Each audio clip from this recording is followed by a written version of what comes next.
So, hallo zusammen zu der Hour of Prayer. Wir haben heute das Vorrecht, zusammen wieder mit euch zu beten. Ich meine, das ist wirklich ein Privileg und auch ein Vorrecht, durch die Kamera, online, Livestreaming mit uns zusammen zu beten. Ich finde das mega spannend zusammen. Wir sind verbunden mit Menschen aus Deutschland, aus Österreich, aus der Schweiz, aus der ganzen Welt und wir können zusammen eine Stunde beten. Und das Thema von heute heißt, wie kann man den Stolz überwinden? Und ich weiß, dieser Titel ist schon ein bisschen so, boom, warum Stolz? Was hat Stolz zu tun in unserem Leben, Susanne? Warum dieser Titel? Ja, das ist wirklich ein krasser Titel und ich freue mich, dass das Thema ist von heute, ist ja vom Sonntag übernommen. Stolz, das ist alles das, was eigentlich nicht Gott im Zentrum hat, sondern da bin ich selber im Zentrum und der Böse, Luzifer, ist einer der Klassiker, der eben genau das im Zentrum hatte. Er wollte selber sein wie Gott und deswegen werden wir uns heute auch ein bisschen um dieses Thema mit dem Bösen kümmern und einfach mal hinschauen, was sind das für Taktiken und wie können wir da eben anders als Stolz reagieren. Und was ist denn das Gegenteil von Stolz? Das Gegenteil von Stolz ist eigentlich, dass ich wegschaue von meinen Bedürfnissen. Das bedeutet nicht, dass meine Bedürfnisse nicht wichtig sind, weil die Bibel sagt, wer nach dem Reich Gottes trachtet, wer sich bewusst ist, dass Gott ist im Zentrum, dem werden alle Dinge zufallen. Das heißt, ich glaube an Zufälle von Gott zugefallen, was ich brauche, was ich nötig habe und man kommt nie zu kurz. Aber der Feind des Bösen sagt immer, du kommst zu kurz, weil du spendest Geld, du arbeitest mit und du verzichtest und eine mega lange Liste. Und das Gegenteil von Stolz ist eben Worship, ist Anbetung. Das bedeutet, man stellt Gott in das Zentrum vom Leben und das bringt alle anderen Dinge in die richtige Reihenfolge. Hört sich einfacher an, als es nämlich ist. Nur schon zum Beispiel sich Sorgen zu machen, ist genau das Gleiche. Bedeutet, ich habe Dinge im Griff und ich kann Dinge tun und wenn ich das dann tue, dann werden mir alle Dinge gelingen. Also nur schon Sorgen heißt, man hat einen gespaltenen Geist. Man denkt, Gott kann helfen, bin doch nicht ganz so sicher und dann probiert man immer so ein bisschen dasselbe in die Hände zu nehmen. Und ich finde es mega gut, Susanne, wenn wir beginnen mit einem Gebet. Wir alle sind ja herausgefordert in dieser Corona-Season. Die ist nicht so ganz einfach in dem Sinn. Man hat auch verschiedene Meinungen darüber, aber mitten in dieser Meinung ist für mich eben Worship wichtig und ich möchte beginnen, dass einfach diese Gegenwart Gottes, die Freude Gottes, der Friede Gottes, die Vernunft Gottes, die Weisheit Gottes jetzt einfach in deine Familie hineinkommt und sowieso eine Wolke der Gegenwart Gottes einfach sich auf dich niedersetzen kann. Und Susanne, kannst mit uns zusammen beten, dass einfach so diese Gegenwart Gottes uns erfüllt, weil der Friede Gottes, der in unseren Herzen ausgegossen worden ist durch den Geist Gottes, kann man rational nicht erklären und doch ist es eine Tatsache. Das ist mega cool. Ja, und himmlischer Vater, ich schließe jetzt meine Augen und wenn du zuhörst oder zuschaust und das möglich ist und du nicht gerade läufst oder fährst mit dem Auto oder irgendwas, dann kannst du mir das gleich tun. Ich schließe meine Augen aus dem Grund, damit ich mir bewusst sein kann, wohin ich schaue. Und ich nehme meine Augen bewusst weg von all diesen Umständen, die um mich herum sind, von all den Sorgen und ich richte meine Augen bewusst auf dich, himmlischer Vater. Und ich öffne meine Gedanken für deine Gedanken jetzt in den nächsten Minuten, in der nächsten Stunde. Und ich danke dir für die Möglichkeit, dass du genau jetzt in meine Situation hineinkommen kannst, in meine Gedanken hineinfließen kannst und mir zeigen kannst, wie ich dich anbete, damit du auch im Zentrum von meinem Leben stehst. Genau, Worship ist nichts anderes, die Augen zu schließen, deiner Seele, und die Seele hat jetzt so Begriffe oder auch Situationen oder Umstände, die was auslösen, Angst. Vielleicht, ich könnte Corona bekommen. Man hat Corona, dann kommt die Angst, ich könnte sterben. Dann kommen Zweifel, werde ich jemals wieder top gesund werden? Wird das meine Familie überleben? Wird jemand sich anstecken in meiner Familie? Wie geht es weiter mit meiner Church, mit meiner Small Group, mit den Finanzen und. Und Stolz ist nichts anderes, dass man sich Sorgen macht und der Feind ist ein Stratege, um uns Sorgen zu machen. Und die Sorgen sind berechtigt. Ja, wenn sie ja nicht berechtigt wären, könnte man sagen, es schwamm drüber und weg ist es. Und es hat immer so auch ein Einfallstor. Ich denke, ja, das stimmt doch. Da gibt es einen Funken von Wahrheit. Ja. Darum ist Worship nichts anderes, dass ich mich bewusst entscheide, ich setze Gott in das Zentrum auch von meiner Seele. Ich brauche Gott in guten Tagen sowieso, aber ich brauche Gott auch in herausfordernden Situationen. Mit anderen Worten, wir brauchen Gott immer. Immer. Und das finde ich auch ein krasses Statement. Susanne, lass uns beginnen. Du hast ein paar Dinge aufgeschrieben und dann kann ich ein bisschen scrollen. Genau, der erste Punkt ist, das Böse ist eine Realität. Und wieso beginnen wir beim Bösen, wenn es um Stolz geht? Eben genau, weil der Böse hat verschiedene Namen, ist eine Realität. Ja. Das wollen wir anschauen und in verschiedenen Schritten heute dahin gehen, wie wir Gott anbeten können. Aber damit wir Gott ins Zentrum stellen, möchten wir ganz kurz auch hinschauen, was denn Gott im Weg stehen kann. Also das Böse ist eine Realität. In 2. Korinther 2, Vers 11 sagt Paulus, denn wir kennen die Absichten Satans nur zu genau und wissen, wie er uns zu Fall bringen möchte. Aber das soll ihm nicht gelingen. Genau, Susanne, während du diesen Text liest, habe ich euch im Chat eine Frage gestellt, wie erlebst du denn das Böse in deinem Leben? Ja. Weil dieser Bibeltext sagt, wir kennen die Absichten vom Feind. Der hat so eine Strategie, der hat so einen Charaktereigenschaften. Ja. So mit anderen Worten, Leute sagen, ja, es gibt das Böse, ich fühle das, ich bin depressiv, ich bin aggressiv, ich bin müde. Man kann es irgendwie so ein bisschen beschreiben, aber die Bibel sagt eigentlich, wir sollten wissen, was ist sein Schema, was ist seine Strategie. Und meine Frage im Chat ist ganz konkret, wie erlebst du dann das Böse in deinem Leben? Lass uns das ein bisschen wissen, lass uns auch ein bisschen ganz praktisch machen, damit auch das ganz konkret auch interaktiv wird. Nicht, dass wir da, sag ich jetzt mal, eine Stunde lang durchbeten, hört zu, sondern jemand schreibt eben stressige Situationen. In einer Ehe, es kann eine Versuchung sein, es kann sein, man wird zu Pornografie verführt. Also jeder merkt, es gibt ein Schema im Leben und man merkt plötzlich, der Feind, der schläft ja nicht einfach irgendwo, sondern der lauert ein bisschen, wo kann er uns Menschen, ich sage jetzt mal, er kann uns nicht abhalten davon, dass wir gläubig sind. Unser Name ist im Buch des ewigen Lebens eingetragen. Das möchte ich dir ganz bewusst zusagen. Dann sagen Leute, ja, wenn du das dann immer wieder betonst, dann machst du einen Freibrief für alle Frauen und Männer, dass sie sündigen können, weil es spielt ja sowieso keine Rolle. Nein, das ist nicht mein Punkt. Aber ich möchte uns sagen, es gibt manche Situationen im Leben, wo man kämpft seit Jahren und man kommt wenig davon los. Und ich möchte den Leuten bewusst sagen, du kannst dein Erbe in dem Himmel nicht verlieren. Unsere Sünden, unsere Fehler sind vergeben, ein für allemal. Das bedeutet, wir sind versiegelt mit dem Heiligen Geist und wir gehören zur Familie von Gott, egal was passieren möge. Also das ist mal das Statement. Und jetzt kommt das Aber. Aber weil ich ja Gott liebe, will ich ja diese Dinge nicht mehr tun.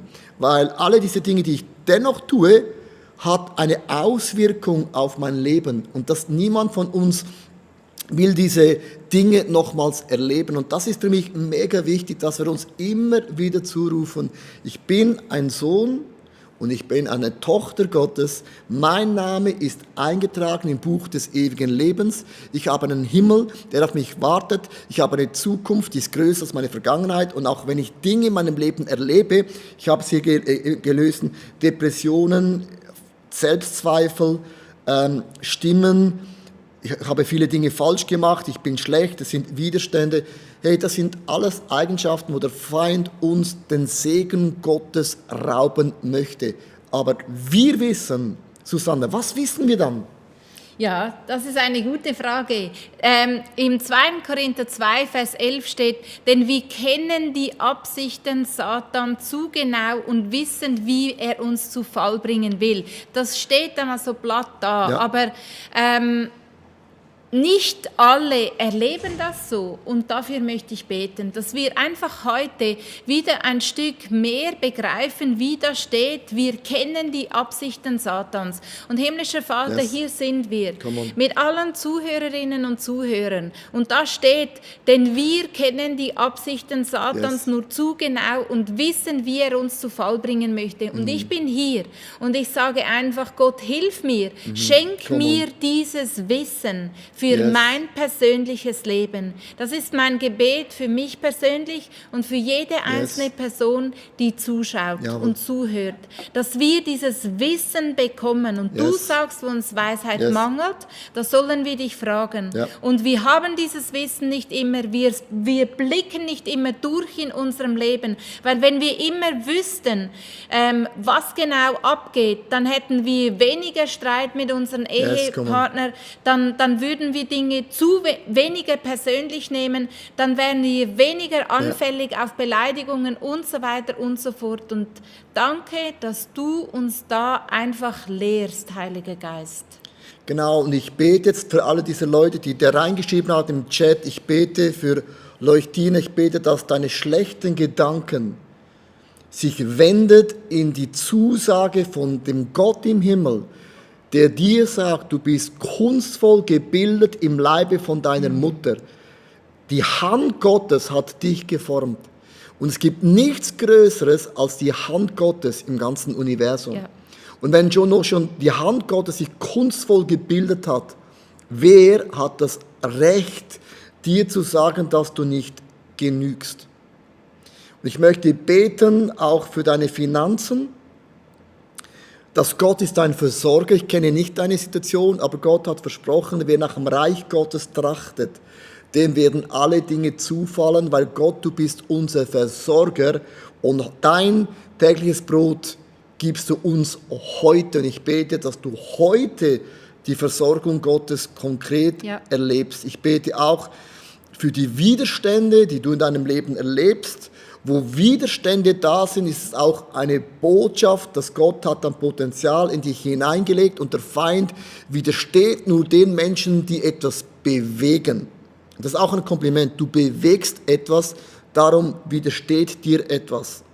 Und ich bete auch für all deine Fehler, die du begehst, dass du auch dich lösen kannst von den Gedanken, ich bin nicht gut genug, ich bin nicht würdig genug, ich bin nicht geliebt gut. Ich möchte dich befreien von diesen Gedanken, auch die Depression in der Familienkrise und auch die Selbstzweifel. Ich bete für dich, dass der Friede Gottes jetzt einfach in dein Haus, in deine Gedanken kommt. Auch da, wo man verschieden ist, dass man auch die Unterschiede akzeptieren kann, aus den Augen Gottes. Da, wo du überfordert dich fühlst, total am Limit, wo du sagst, ich kann nicht mehr, da sagt die Bibel, wenn wir schwach sind, dann ist Gott mächtig stark in deinem Leben. Ich bete auch, dass Freude und Dankbarkeit zurückkommt. Ja. Ich bete auch, dass sexuelle Pornografie, Versuchungen und was Ehe angeht, einfach auch da die Ordnung Gottes in dein Leben hineinkommt. Und du merkst, ich rufe Wahrheiten aus. Die Bibel sagt, was man mit dem Munde ausspricht, aus dem Munde Gottes schuf Gott Himmel und Erde, nicht mit den Händen. Er sagte ein Wort und es wurde. Darum, was wir aussprechen, auch im Gebet, hat Kraft in der sichtbaren und auch in der unsichtbaren Welt. Ja, genau. Ich möchte zu einem Punkt gehen, was eben eine dieser Strategien vom Teufel angeht, wie wir es im 2. Korinther gelesen haben. Er ist ein Verblender. Und das müssen wir einfach wissen. Das ist etwas, was wir lernen dürfen über den Satan. Er hat verschiedene Namen in der Bibel, ganz unterschiedliche. Und einer seiner Namen ist, er ist ein Verblender. Und in 1. Mose 3, Vers 5 heißt es, und da spricht das Böse, Satan, wie auch immer, genau, der Teufel, der Durcheinanderbringer, spricht, ihr werdet sein wie Gott. Er verblendet Adam und Eva bereits im Paradies, wo sie in der vollkommenen Einheit und Ambiente mit Gott zusammen sind, kommt dieser Teufel in Form von einer Schlange und sagt, hey, wenn du von diesem Baum isst, dann werdet ihr sein wie Gott. Und das bedeutet, Gott geht aus dem Zentrum und etwas anderes wird ins Zentrum gestellt. Und er ist ein Verblender. Er hat Jesus verblendet, indem er ihm gesagt, also er versuchte es. Jesus war in der Wüste 40 Tage, hat gefastet, hat gebetet und da kommt der Teufel und sagt, hey, du hungerst jetzt, du leidest jetzt, du wirst am Kreuz sterben. Das musst du nicht, du kannst mich jetzt anbeten, dann gehört das ganze Erdreich bereits dir. Er ist ein Verblender. Er sagt, hey, du könntest sein. Und die Frage ist, wie verblendet er dich? Was für eine Taktik wendet er bei dir an? Und es ist gut, sich einfach Gedanken darüber zu machen und sich bewusst zu sein, wo falle ich? Wo werde ich schwach? Wann habe ich etwas in mir, wo einfach eine schnelle Befriedigung die Lösung ist, anstatt zu realisieren, hey, das ist eine Verblendung, das ist nur eine kurzfristige Befriedigung. Und in diesem Wort drin ist ein Zweifel. Er streut eine Frage eigentlich, oder ihr könnt sein wie Gott. Dann kommt ja die Frage, warum seid ihr dann nicht wie Gott? Das ist ganz krass, also er streut so eine Frage ein. Man denkt, es ist ja nur eine Frage. Nee, er stellt eigentlich eine Frage mit einem Zweifel. Also wenn Gott wirklich gut wäre, Adam und Eva, kann doch nicht sein, dass er von diesem einen Baum, von diesen Früchten nicht essen könnte. Ist doch gar nicht möglich. Ein guter Gott gibt dir alles. Ein guter Gott limitiert dich nicht. Es ist eine ganz, ganz gemeine Frage.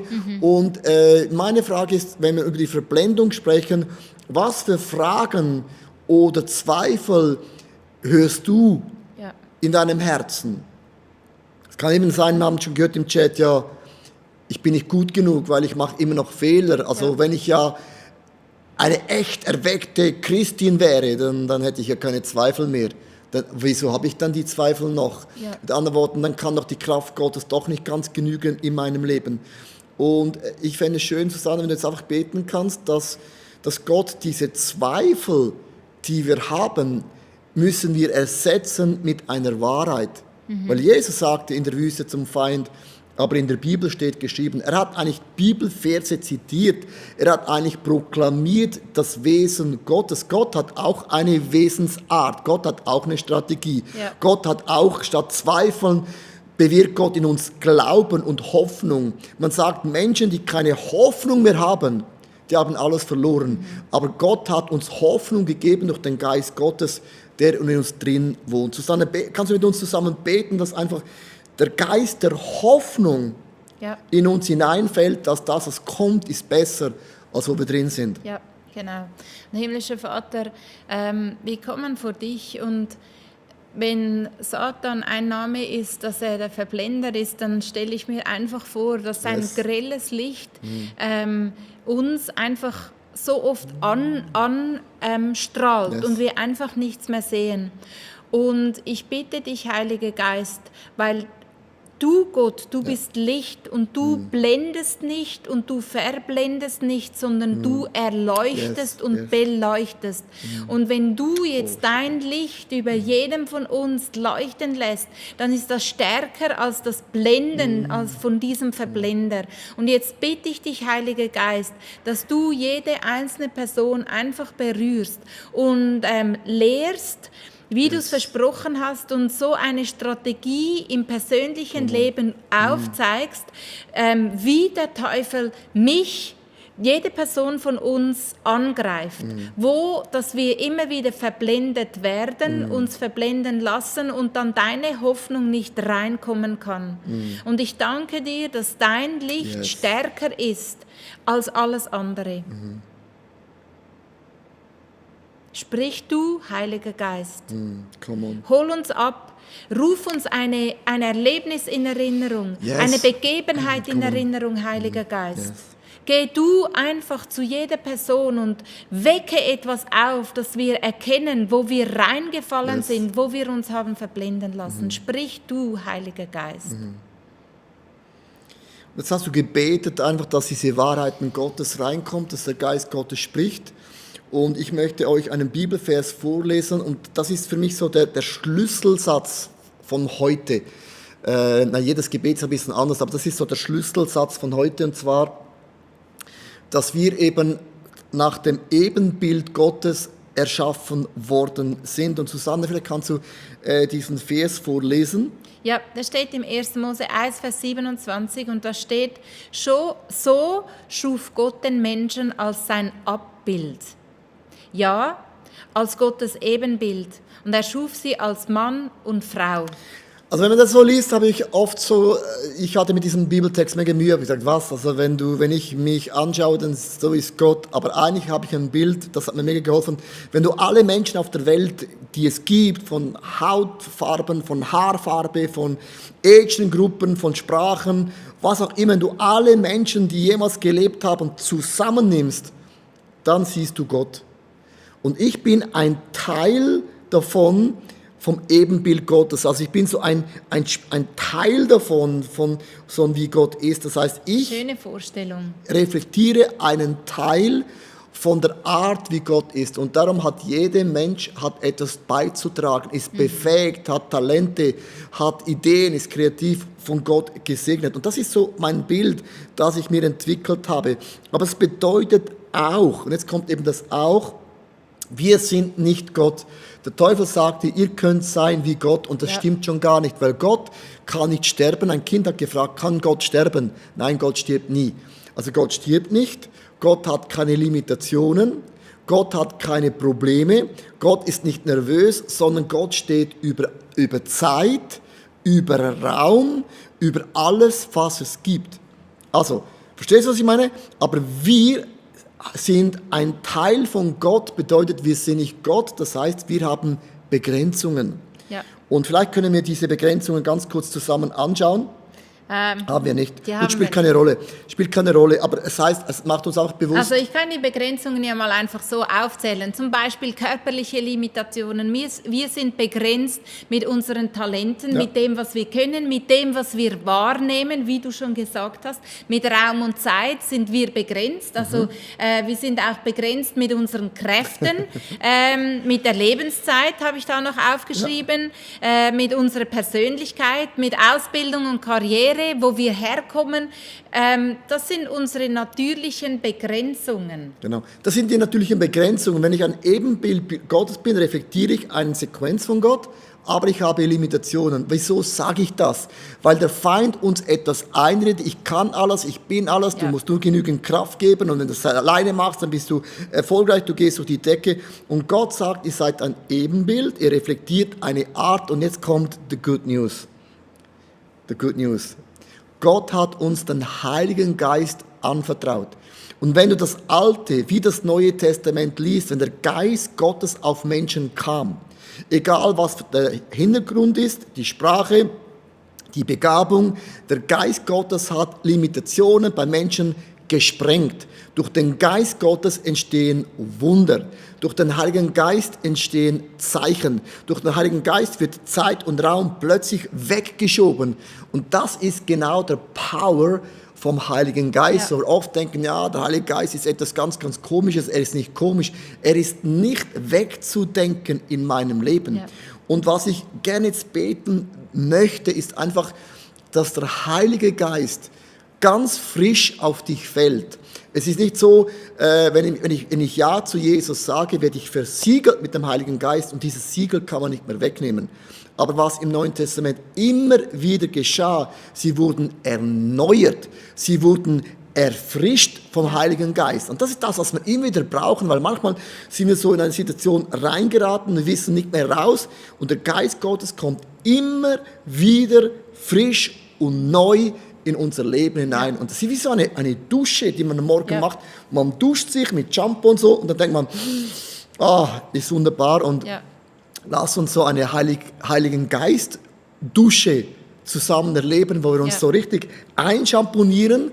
dem Heiligen Geist und einfach sagen, hey, ich gehe heute erfrischt, erquickt Ja. und reinigend in diesen Tag hinein. Susanne, kannst du einfach mit uns zusammen beten jetzt einfach, dass der Geist Gottes, dass der Heilige Geist jetzt erfrischend, erneuend und erstärkend in unser Leben hineinfällt. Und Ja. du kannst einfach, wenn du willst, du streckst sehr gerne die Hände aus, genau. Genau. Siehst du, Susanne, über den Bildschirm hinaus. Über den Bildschirm hinaus, genau. Und wir sind hier, Heiliger Geist, wir strecken uns aus nach dir und deswegen habe ich die Hände einfach ausgestreckt, weil mir das hilft, mir vorzustellen, dass ich von dir erwarte.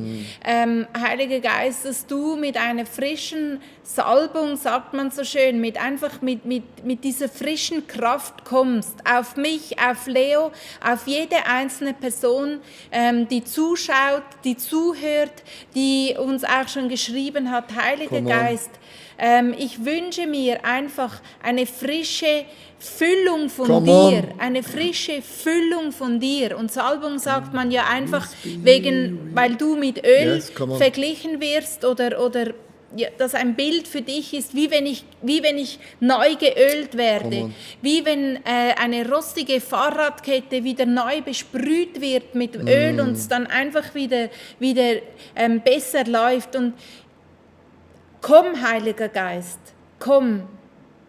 Immer und immer wieder hat er uns mit seinem Heiligen Geist erfüllt. Yes. Und es gibt auch eine Stelle, wo es heißt, in einem der Briefe vom Korinther, dass auch wenn unser äußerer Mensch zerfällt, der innere Mensch wird jeden Tag erneuert. Und genau darum bitten wir dich, himmlischer Vater, dass du deinen Heiligen Geist schickst, dass du uns anhauchst, wie du damals die Jünger angehaucht hast, dass du kommst, Heiliger Geist, und uns ausrüstest. Und wir sind hier mit unseren Limitationen, wir spüren sie täglich. Und danke, dass du einfach deins dazu gibst und uns erfüllst. Ich nehme eine empfangende Haltung ein. Yes, come on. Come on.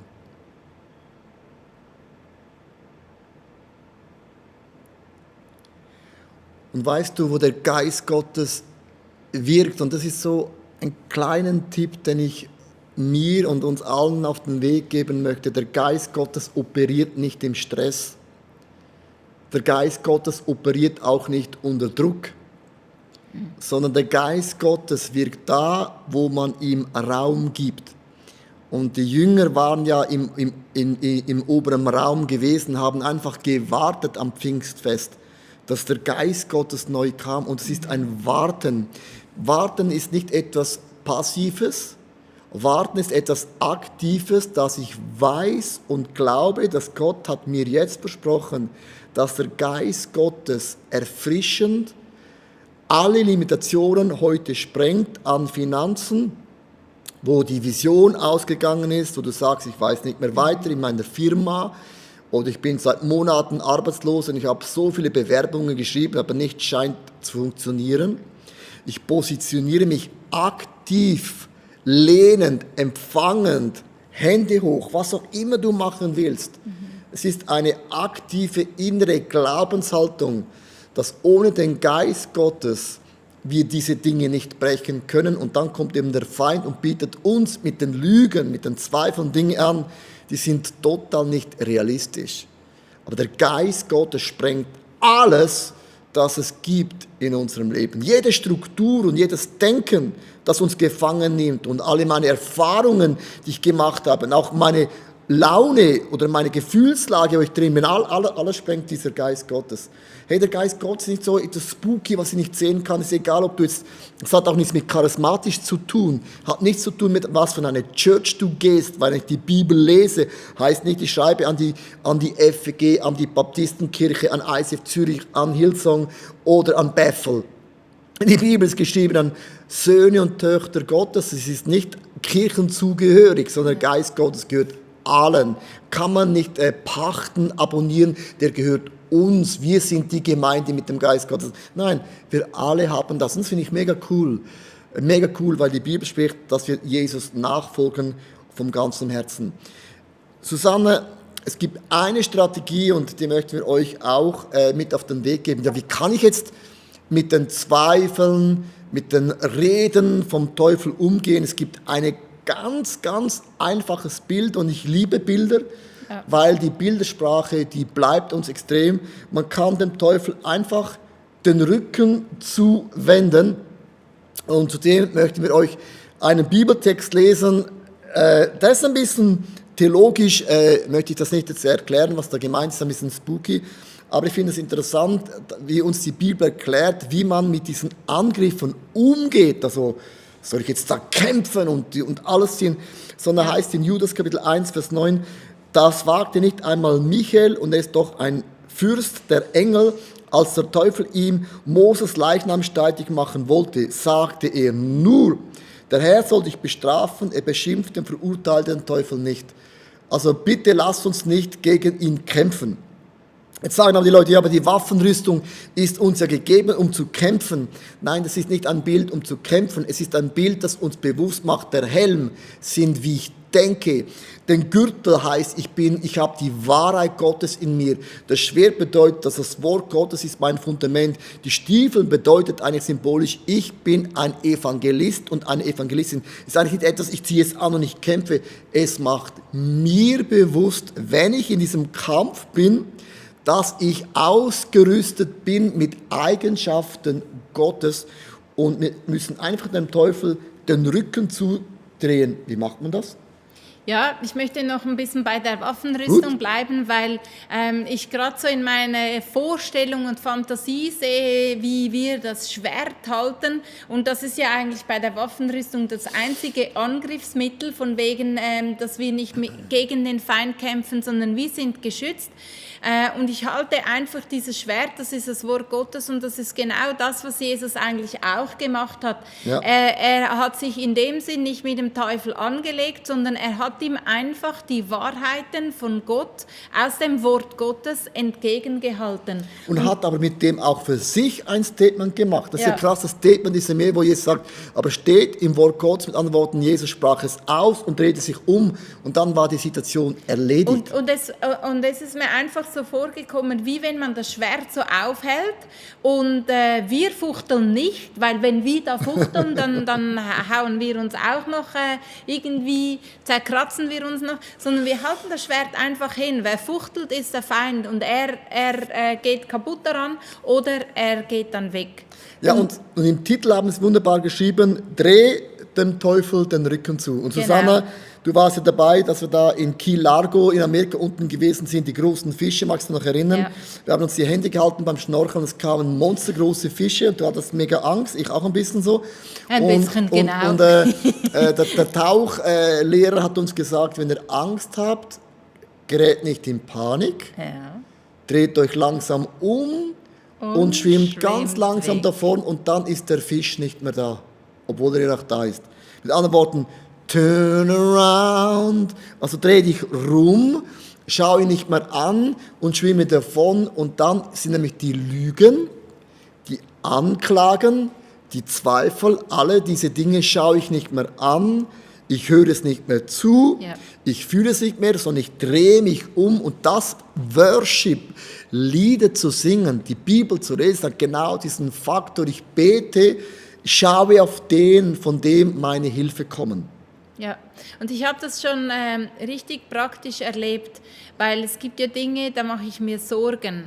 Und auf einmal habe ich gemerkt, das ist ungesund. Also ich meine, das ist einfach überdimensioniert, Sorgen machen. Das wird plötzlich einfach übergroß in meinem Leben. Und wie kann man denn Gott die Sorgen überlassen? Indem, dass man sich um etwas anderes kümmert. Das heißt, ich drehe dem, was mir Sorgen macht, einfach den Rücken zu.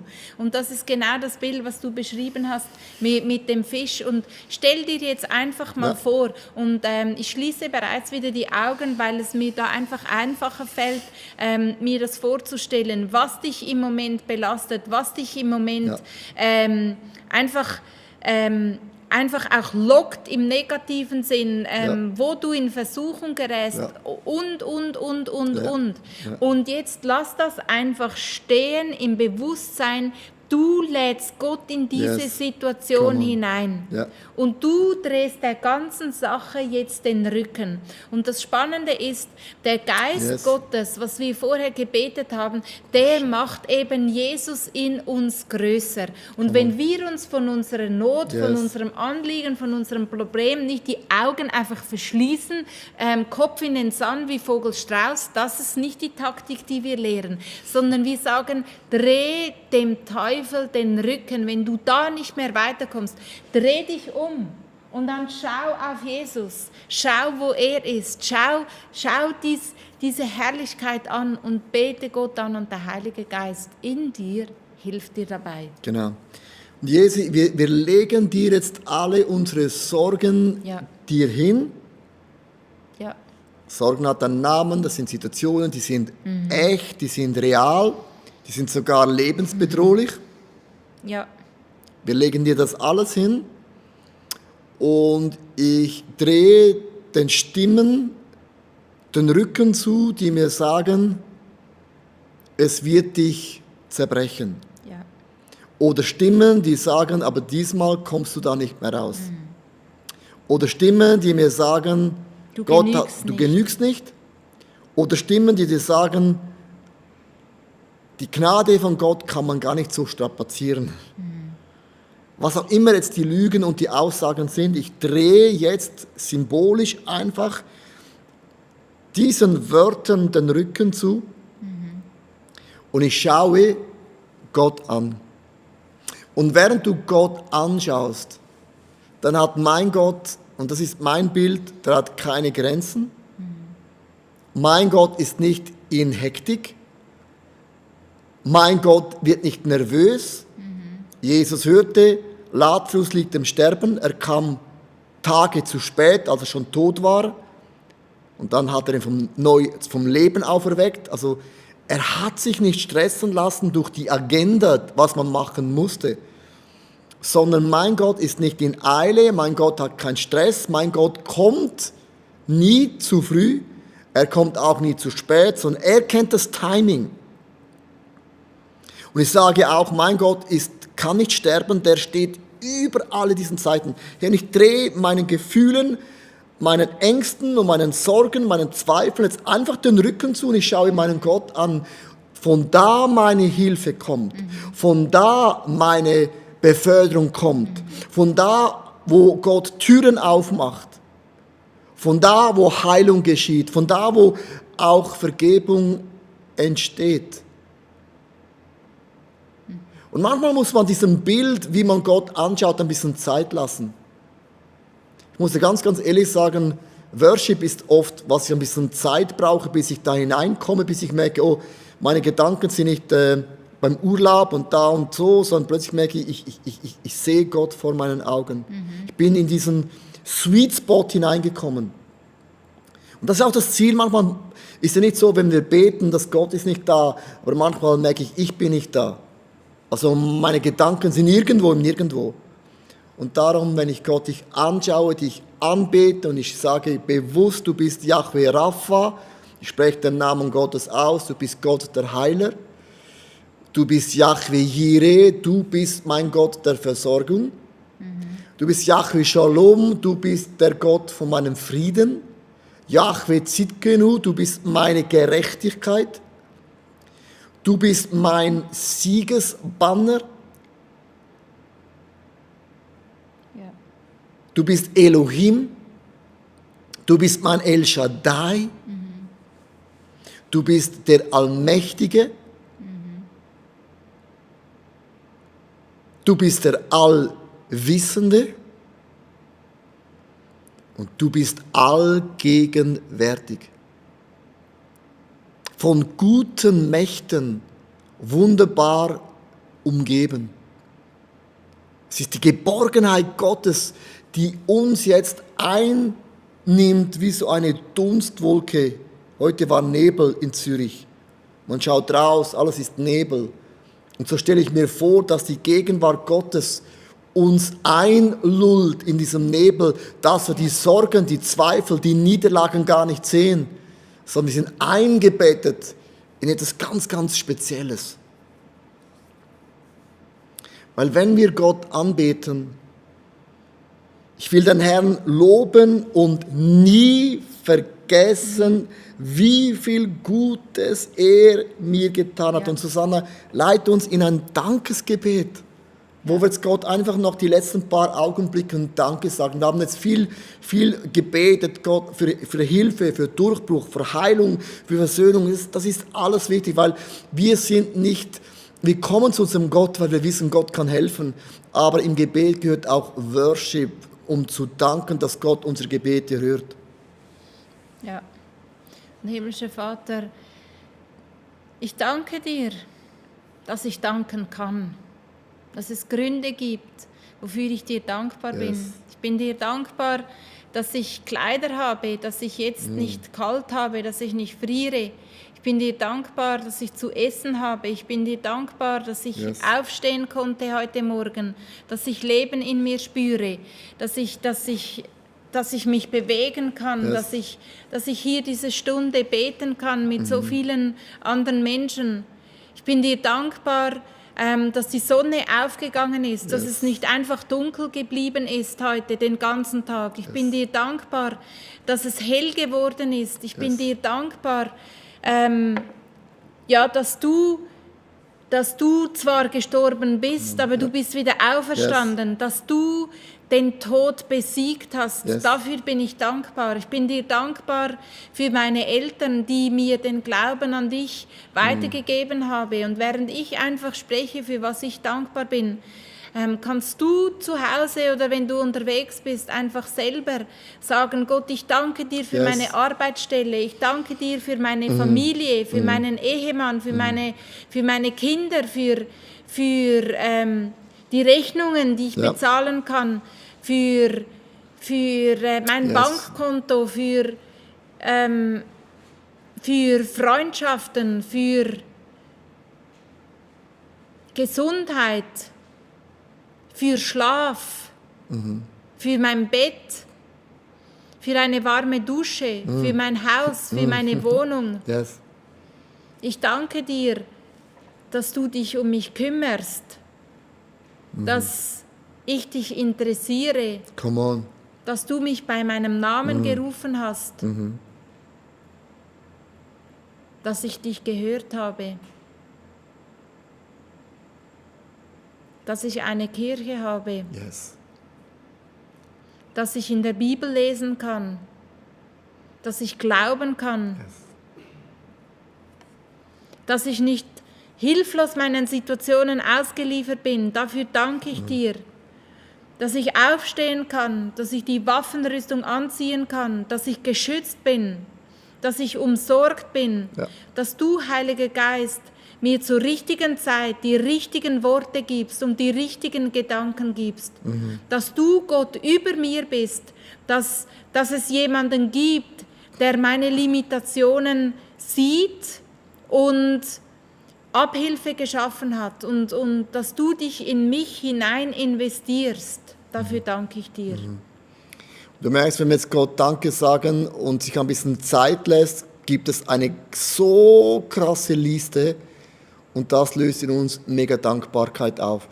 Hey, wenn du auch Menschen kennst, wo du denkst, der Hour of Prayer wäre wirklich ihr Tool, weil sie irgendwo wohnen oder vielleicht auch nicht in der Lage sind, in eine Kirche zu gehen, ich möchte dich wirklich bitten, schick diesen Link weiter, weil es ist immer mega cool, mit ihnen zu beten.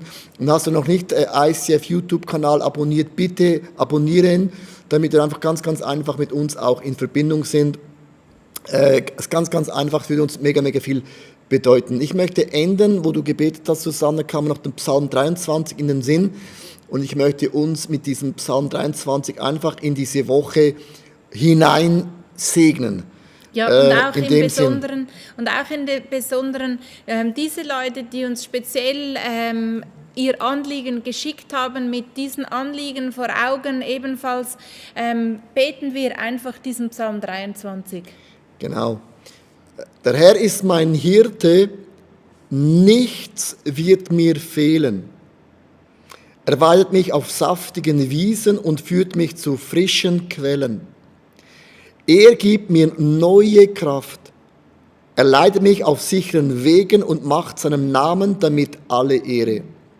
Auch wenn es durch dunkle Täler geht, fürchte ich kein Unglück, denn du, Herr, bist bei mir. Dein Hirtenstab gibt mir Schutz und auch Trost. Du lädst mich ein und deckst mir den Tisch vor den Augen meiner Feinde. Du begrüßt mich wie ein Hausherr seinen Gast und füllst meinen Becher bis zum Rand. Ja. Deine Güte und deine Liebe begleiten mich Tag für Tag. Ja. In deinem Haus darf ich bleiben, jetzt hör gut zu, mein Leben lang. Ich möchte dir sagen, wenn du ein Sohn und Tochter Gottes bist, dann werden wir im Hause Gottes eine Ewigkeit für immer bleiben. Hey, danke für alle euer Mitbeten, für alle Gebetsanliegen, die ihr uns mitgegeben habt, für das Mitchatten, für unsere Technik. Wir wünschen euch eine schöne, kraftvolle, geblessed Week.